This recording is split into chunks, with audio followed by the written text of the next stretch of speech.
علیکم اسٹوڈنٹس. آج ہم لوگوں نے آپریٹنگ سسٹم میں جو ٹاپک پڑھنا ہے وہ ہے ڈسٹریبیوٹیڈ سسٹمز. پہلے ہم لوگوں نے سنگل یوزر سسٹمز پڑھے یا سمپل بیچ سسٹمز پڑھے تھے, مین فریم سسٹمز تھے ہمارے. تو ڈسٹریبیوٹیڈ سسٹمز جو ہیں آج دیکھتے ہیں کہ یہ کیا ہیں.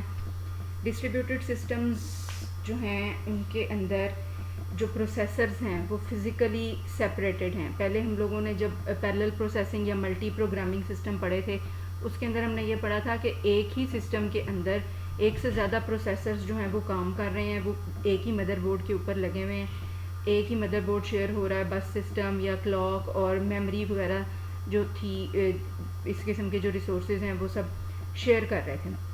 لیکن یہ جو ڈسٹریبیوٹیڈ سسٹمز ہیں اس کے اندر جو پروسیسرز ہیں وہ فزیکلی الگ الگ ہیں. اس کا مطلب یہ ہے کہ وہ الگ الگ کمپیوٹر سسٹم ہے پورا, جس میں ان کا مدر بورڈ بھی الگ ہے, ان کی میموری, ان کا سسٹم کلاک اور دوسرے جو ریسورسز ہیں وہ سب الگ الگ ہیں. تو اس سسٹم کو ہم لوزلی کپلڈ سسٹم بھی کہتے ہیں. وہ اس لیے کہ یہ جو پروسیسرز ہیں یہ ایک ہی مدر بورڈ کے اوپر نہیں ہیں, یہ الگ سسٹم ہے. تو میموری شیئر نہیں کر رہے, ڈیٹا اسٹرکچر شیئر نہیں کر رہے, نہ ہی سسٹم کلاک شیئر کر رہے ہیں. ہر پروسیسر کی اپنی لوکل میموری ہے, مطلب ایک پورا کمپیوٹر الگ سے اس کو ہم لے رہے ہیں جو ڈسٹریبیوٹیڈ سسٹم ہے. یعنی جو کمپیوٹیشن ہے وہ ڈسٹریبیوٹ ہوئی ہوئی ہے ڈفرینٹ کمپیوٹرز کے اندر. وہ جو پروسیسرز ہیں وہ سیم کمپیوٹر کے اندر نہیں لگے ہوئے بلکہ الگ الگ کمپیوٹرز کے اندر لگے ہوئے ہیں. ٹھیک ہے, اور ان کی آپس میں کمیونیکیشن کس طرح سے ہو رہی ہے؟ ان کی آپس میں کمیونیکیشن ہو رہی ہے نیٹ ورک کے تھرو. اب نیٹ ورکس تو ہم نے پڑھے ہیں کہ ہم ایک کمپیوٹر کو دوسرے کمپیوٹر کے ساتھ کنیکٹ کر دیں وایا سم وائر اور وایا وائرلیس کمیونیکیشن. تو جب وہ آپس میں کنیکٹڈ ہیں تو وہ ایک دوسرے کے ساتھ کمیونیکیٹ کر سکتے ہیں. ٹھیک ہے, تو وہ نیٹ ورک کے تھرو کر رہے ہیں. اب اس سے کیا ہو رہا ہے کہ یہ جو ڈسٹریبیوٹیڈ سسٹم میں جو پروسیسرز ہیں وہ ڈفرینٹ بھی ہو سکتے ہیں, سائز میں, اسپیڈ میں یا فنکشن میں. ان کی ہر ایک کی اپنی اپنی الگ سے فنکشنلٹی ہو سکتی ہے, اسپیڈ ہو سکتی ہے.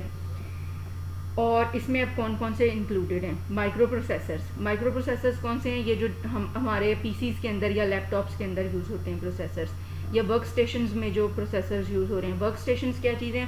ورک اسٹیشنز ایسے کمپیوٹر ہیں جو مین فریم کے ساتھ یا سپر کمپیوٹر کے ساتھ آپ اٹیچ کر سکتے ہیں, یا منی کے ساتھ. منی کمپیوٹرز اور لارج جنرل پرپز کمپیوٹرز بھی اس کے اندر ڈسٹریبیوٹیڈ سسٹمز میں شامل ہیں. اب وہ کیا کہہ رہے ہیں کہ ہم ان کو کیا نام کیا کیا دے سکتے ہیں؟ ان سسٹمز کو ہم سائٹ بول سکتے ہیں, نوڈ بول سکتے ہیں, کمپیوٹر بول سکتے ہیں, مشین یا پھر ہوسٹ بول سکتے ہیں.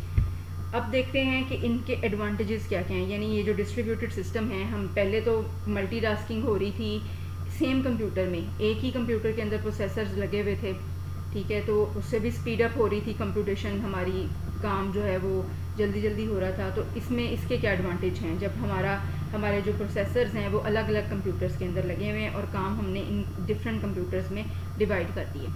تو سب سے پہلے تو آ رہا جی ریسورس شیئرنگ. ریسورس شیئرنگ کا مطلب ہے کہ کیونکہ ہر مشین کی اپنے الگ الگ ریسورسز ہیں, ہر مشین کی جو جیسے آپ کہہ لیں کہ میموری ہے یا مدر بورڈ ہے یا اور جو اس کے ساتھ پیریفرل ڈیوائسز لگی ہوئی ہیں وہ سب ہر مشین کی الگ الگ ہے, ہر پروسیسر الگ الگ یوز کر رہا ہے. تو اس سے کیا ہو رہا ہے کہ جتنے بھی ڈسٹریبیوٹیڈ کمپیوٹر سسٹم کے اندر جو کمپیوٹرز ہیں ہر ایک کے اسپیسیفک ریسورسز ہیں. تو جو ڈفرینٹ مشینز ہیں وہ ایک دوسرے کے جو ریسورسز ہیں ان کو شیئر کر سکتی ہیں. ٹھیک ہے, ادر مشینز جو ہیں میں utilize its resources while being part of the distributed system, کے اس ڈسٹریبیوٹیڈ سسٹم کا پارٹ ہوتے ہوئے. جیسے نیٹ ورک میں ہم بولتے تھے کہ نیٹ ورک کے اندر آپ ریسورسز شیئر کر سکتے ہیں, کہ کوئی پرنٹر لگا ہوا ہے یا آپ انٹرنیٹ کی فیسلٹی شیئر کر رہے ہیں, یا جیسے آپ سرور کی ہارڈ ڈسک جو ہے وہ باقی سارے سسٹمز جو ہیں وہ شیئر کر رہے ہیں. اسی طرح سے اس سسٹم کے اندر بھی ایک کمپیوٹر جو ہے جو ایک سسٹم اس ڈسٹریبیوٹیڈ سسٹم کا پارٹ ہے وہ دوسرے کمپیوٹر کے ریسورسز شیئر کر سکتا ہے. اسی طرح computation speed up. Computation speed up کا مطلب ہے کہ اگر ہم نے کمپیوٹیشن کو جو ہمارا کوئی پروسیس تھا یا جاب تھی اس کو اگر ہم لوگوں نے ڈفرینٹ سیکشنز میں سپلٹ اپ کر دیا ہے تو یہ پاسبل ہے کہ ہم اس کے ڈفرینٹ سیکشنز جو ہیں وہ ڈفرینٹ مشینز میں بانٹ دیں. پہلے ہم ڈفرینٹ پروسیسرز میں بانٹتے تھے, مشین ایک ہی تھی, پروسیسرز ایک سے زیادہ اس کے اندر لگے ہوئے تھے. اب مشینز بھی الگ ہیں اور ان کے اپنے اپنے پروسیسرز بھی الگ ہیں. مشین سے مراد کمپیوٹر. ٹھیک ہے, تو اب اس کے اندر کیا ہے کہ کمیونیکیشن جو ہے وہ اس میں ایکسپینسو ہوگی. وہ کیوں ایکسپینسو ہوگی کہ وہ جو پروسیسرز ہیں وہ فزیکلی ایک دوسرے کے قریب تو نہیں ہیں, وہ تو پورا ایک الگ کمپیوٹر سسٹم کے اندر موجود ہیں. پھر ان کمپیوٹر سسٹمز کو آپس میں کمیونیکیٹ کروانے کے لیے نیٹ ورکنگ کروانی پڑتی ہے. تو نیٹ ورکنگ کروانے کے لیے ڈیفینیٹلی کاسٹ جو ہے وہ آئے گی. وہ اس لیے کہ آج کل جیسی نیٹ ورکنگ ہو رہی ہے, وائرلیس ہو رہی ہے, یا وائرز بھی اگر یوز ہوتی ہیں تو وائرز پر بھی ایکسپینسز آئیں گے. اگر آپ وائرلیس ٹیکنالوجی یوز کرتے ہیں تو اس کے اوپر بھی ایکسپینسز آئیں گے. اس کے بعد اگلا جو ایڈوانٹیج ہے وہ ہے ریلائبلٹی. ریلائبلٹی کا مطلب یہ ہے کہ اگر ہم نے ایک مشین کو یا ایک کمپیوٹر کو ایک جاب دی ہوئی تھی پروسیس کرنے کے لیے, تو اگر سپوز وہ والا جو کمپیوٹر ہے وہ ڈاؤن ہو جاتا ہے, اس میں کوئی پرابلم آ جاتی ہے, تو ہم وہی جاب جو ہے وہ کسی دوسرے کمپیوٹر سے بھی پرفارم کروا سکتے ہیں.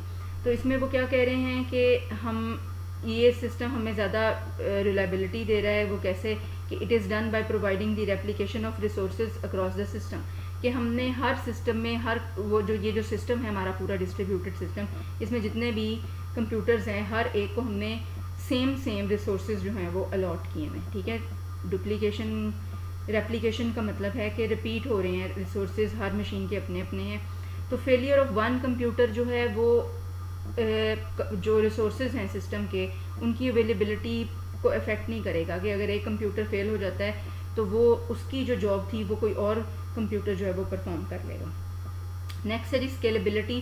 اسکیلیبلٹی کا مطلب ہے کہ ہم اپنے سسٹم کو بڑھا سکتے ہیں. ٹھیک ہے, بڑا امپورٹنٹ ایڈوانٹیج ہے کہ ہم اپنا کام کو, یہ جو ہماری کمپیوٹیشن ہے اس کو اسپیڈ اپ کرنے کے لیے, زیادہ کام لینے کے لیے کم وقت میں ہم اس سسٹم کے اندر نمبر آف کمپیوٹرز جو ہیں وہ انکریز کر سکتے ہیں, مطلب نیٹ ورک کے اندر مزید کمپیوٹر ایڈ کر سکتے ہیں. ٹھیک ہے, تو اس سے کیا ہوگا کہ جب آپ انکریز کریں گے نمبر آف کمپیوٹرز, تو باقی کے جو یوزرز ہیں یا جو اپلیکیشنز ہیں جو آلریڈی کام کر رہی ہیں, یا جو system already computer system already کام کر رہے ہیں اسی ڈسٹریبیوٹیڈ سسٹم میں, ان کے اوپر کوئی ان کی ورکنگ پہ کوئی افیکٹ نہیں پڑے گا.